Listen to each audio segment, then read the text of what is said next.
So when it comes to crypto crashes and providing more insight, as this audience member is requesting, I think you got to remember a couple of things.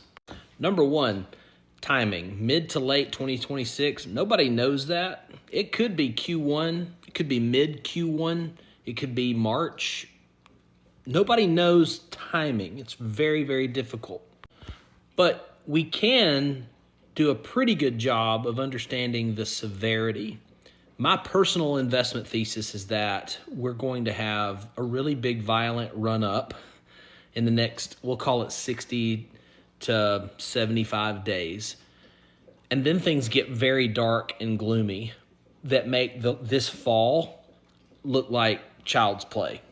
But it'll get so bad that around May or June, the Federal Reserve, with a new Federal Reserve chairman and a Republican Party looking to save midterm elections and to make everyone feel rich again before they go to the vote in the fall, drop the first formal quantitative easing stimulus since 2020.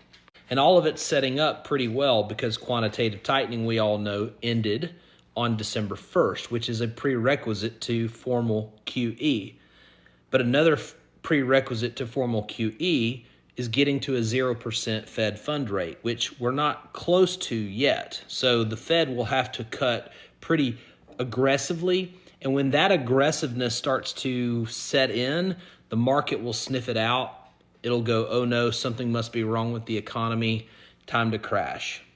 And that will all align with things like the unwinding of the yen carry trade and maybe some global energy crisis that we can't see. Some narrative will come to the surface, right? Because prices dictate narrative, not the other way around.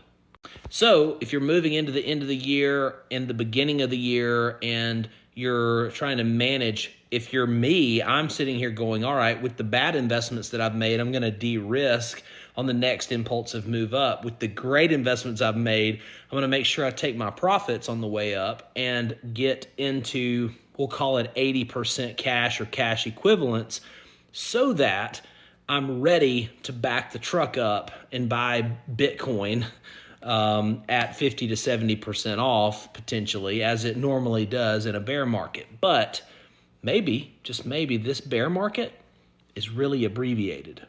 Instead of having a 500-day bear market like we saw after the last cycle, what if we see a 2-month bear market? I mean, heck, if you go to October 10th, there was an entire bear